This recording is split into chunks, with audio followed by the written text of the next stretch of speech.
Ignition sequence starts. 6, 5, 4, 3, 2, 1, 0. Liftoff. We have a liftoff.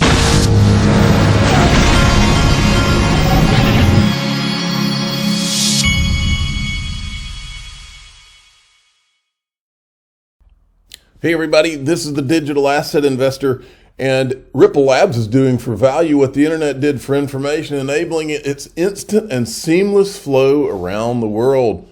You can invest in Ripple Labs at link 2. The Digital Asset Investor owns Ripple Labs equity on private equity on link 2.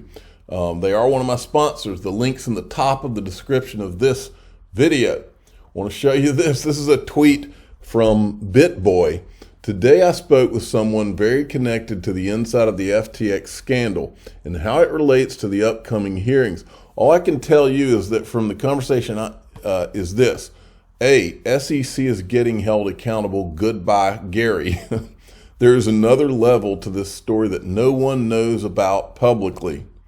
I think I can guess some of them. Look at this. Watch Gary get replaced with someone worse.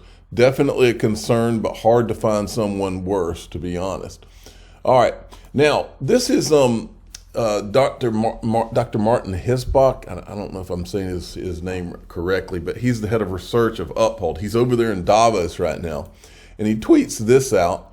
And it says, Ripple will lose this battle, but win the war. Now, so I guess in his opinion, they're going to lose the SEC lawsuit. I think that, in my opinion, I think that it's going to be a hybrid. I think that Ripple will be in a situation where they have to give the SEC what looks like a win for the SEC, but it'll also probably be a win for Ripple. Now, the reason I say that is that look, folks, we're at a place here where, and I'm not going to go there, but if you look at what what they've done in this case, and John Deaton's pointed it out many times, the Howey test very simply does not say that the oranges themselves are a security. That one thing by itself, the SEC is calling the XRP itself in this case a security. And I will tell you this, and look at what John says here. When the SEC sued Ripple and literally alleged that the XRP was an investment contract, the functional equivalent of saying oranges are, I argued Coinbase should not only delist XRP but file a motion to intervene or alternatively ask to be amicus. Obviously, it was a super aggressive approach, and I acknowledge that 95% of corporate counsels would argue that I'm insane. But the complaint claimed essentially the oranges were securities. And that is why tens of thousands of XRP holders agreed with me. So, folks, my point here is, look, we've seen corruption left and right, not just in the SEC, but in this country overall. And if this judge comes out and says that XRP, hence oranges, are securities, then I begin to question the judges themselves and what's going on behind the scenes. I mean, literally. Now, I'm not going to go there. I'm just telling you. And that, back to his statement, folks, the oranges were never securities. If the judge decides to go there, then I will go to my grave thinking that this judge was pressured somehow. I mean, because it's just not so. And that's one of the things. Now, if you look at this is, just listen to this. We have to remember the SEC gets its power from statutes passed by Congress. Congress gives the SEC power. The SEC can't just take power. What the power says today, for the 1933 Securities Act, said that you have to have an investment contract. So as you'll see in our motion for summary judgment, the first step of determining could XRP be a security is you have to have an investment contract. And our point is Ripple doesn't have a contract. With right. Whom is the contract? It's not a written contract. It's not an oral contract. It's not an implicit contract. And that's the other thing, is what Ripple's saying here. Ripple didn't have any contract with anyone, with retail people out here to buy XRP. And that's just the fact, Jack. And so again, There's no way the judge can rule on that unless there's something else in play. There's no way the judge can say, oh, they did have an investment contract with the retail. Just can't do it. It didn't happen. So I guess what I'm saying is I believe that there will be a big fine, but I believe that in return for the big fine so that Gary can hold it up and act like he did something, that they're going to have to give XRP today or at least going forward non-security status. Now, I've been talking about the Bifrost wallet and how, this thing's really, it works really well for putting your Flare on there and for wrapping it and then delegating it if you want to. And so, and so I want to ask the question before I put too much on there, who is behind Bifrost wallet? Now, this is just a legitimate thing I wanted to ask. So I did ask this last night. Can anyone tell me who's behind Bifrost, investor, CEO, etc.? So this guy answers and he says Towo Labs. So Towo Labs are the creators of Bifrost. And here's the guys with Towo Labs. And then, but here's where I got my peace of mind. I looked up Towo Labs and who the backers were. Turns out it is a spring so Ripple's, I don't know if it was called an incubator or what, but Ripple Spring funded Towo Labs back in the day. Let's see if it shows a date. No, 2019 maybe. So anyway, so Towo Labs is funded partially by Ripple. Okay, so that gives me some peace of mind. Now, I've had a lot of people asking me about the Bifrost wallet and how do you put the Flare on there? How do you wrap it? How do you delegate it? Well, the best video I've seen, the video I actually used to do it myself, is by this guy, Flare Community. This guy's puts together some great videos. You go, the Ultimate Flare Delegation Guide. I think he shows you in this video both how to do it on the Ledger and in the Bifrost wallet. I actually sent this to somebody this morning that was asking me, so I decided I'd show it.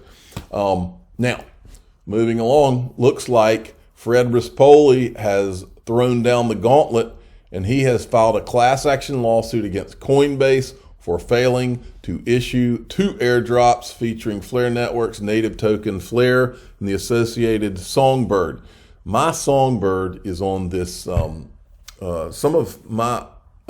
had some of my stuff on Coinbase at the time. I had put it there just for the snapshot. And so I have not received any of my Songbird on there either. And so might have to join Fred's lawsuit myself. Okay, now you'll remember this tweet from about a week or 2 ago. And this is kind of a hard thing to let go because it's just not true. And I respect Charles Gasparino for all the help that he and Eleanor Terrett have done in the Ripple case for, they covered this when no traditional media would cover it. But on this one, he's just wrong. And I can say that without me and him disliking each other or hating each other or getting in a fight or on social media or whatever. The parts that he's wrong about is he says here that the SEC, he's talking about the SEC and why they focused on XRP. The answer, based on my reporting, comes down to the SEC believing Ripple management was flouting. I think he meant touting that they were selling XRP.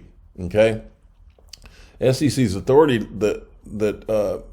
by continuing to sell XRP after on notice, which I don't think they really got notice, that seemed to establish XRP's designation as a security. Here's the part where we have a problem.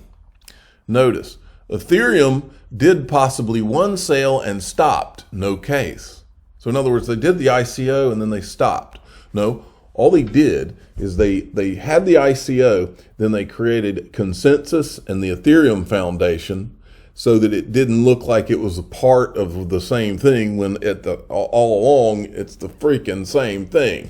So, not picking sides, just reporting why the case was brought. So his whole premise here is that there was only this sale by Ethereum, the ICO, and then they stopped. Well, that's not true. We've shown you where Vitalik Buterin, in fact, I dropped it under his tweet somewhere, I think, where Vitalik Buterin, there was a video where Vitalik Buterin is, maybe I dropped it under this one, right there. We played you this video where Vitalik Buterin's bragging about how he directed the Ethereum Foundation to sell 70,000, but that's not it, folks. I posted this video. Now, at the beginning, I've got Charles Gasparino's tweet.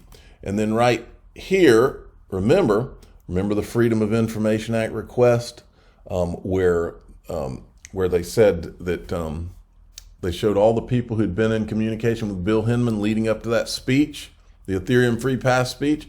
My question is, why has nobody in the mainstream financial media asked Mike Novogratz, any questions about his Ethereum purchases and his communications with Bill Hinman, Joseph Lubin? Because Joseph Lubin was on that list of people who had communicated with Bill Hinman. And guess who else was? Mike Novogratz. Now watch this video from Mike Novogratz, because just as a refresher before we show it, Gasparino says, notice Ethereum did possibly one sale and stopped, no case. Well, let me give you your case right here, directly from Mike. It wasn't really until I left Fortress and I stumbled into Joe Lubin, who runs Consensus's office. Yeah. Joe's a college roommate and a friend, and I looked. By the way, there's nobody who has touted more than Mike Novogratz, bragged about making lots of money and how cheap he got in on things. Portfolios, I got all this stuff. Bitcoin had gone sideways for a while. Yeah. And I was like, and I know Joe had been like coding away for years on this new project, Ethereum. So I went to visit his office, and it was my first aha moment. I was like, shit, these guys were plotting a revolution. They were plotting a revolution to take down all these centralized systems.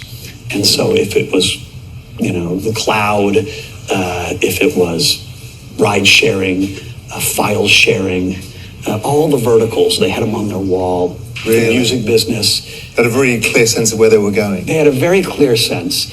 And he is a complete... Now, listen to the next part, because he gets very, very specific about what he bought, why he bought it. In this new world, in this decentralized, distributed world, distributed trust, distributed ownership. And I was literally there an hour, and I was like, dude, I want to buy this business. And we started talking about it, and it was more complicated than I thought, because he's such a believer. Everything was decentralized. So he said, come back in 3 weeks. I'll know what I can sell you. And I was on my way to India, so I at least bought some Ethereum. Good macro guys know when you smell something, at least put something on. So I bought a bunch of Ethereum at 96 cents, which was hard to do. And then I went away. By the time I came back from traveling in India, it was $4, $5 the next week. And I realized Joe no longer needed my capital, because he owned a lot of Ethereum himself. But it really sucked. So he just acknowledges that Joe's using the Ethereum as capital to fund the business. And I was like, this is more than just financial. This is going to be Web 3. I mean, folks, come on. Now, I just wanted to show you this because I lived through the financial crisis. And check this out. This is scary. KB Homes, a large home builder, just reported a 68% cancel rate, meaning that over 2/3 of home buyers walked away from their contracts in the quarter, leaving KB Homes with a massive pileup of inventory. Last year, the cancel rate was only 13%. This type of cancellation rate is even worse than what happened in the 2008 crash, the financial crisis. Back then, builders like D.R. Horton peaked at 50% cancel rate, and we already blew past that in late 2022. Folks, in my opinion, real estate is the final shoe to drop in this economy, and maybe at that point is when we roll into this digital system. I don't know. I'm the digital asset investor. I'm not an investment advisor. This is for entertainment purposes only. Please subscribe, hit the like button, tell your friends and family that people have stopped buying homes. Thanks for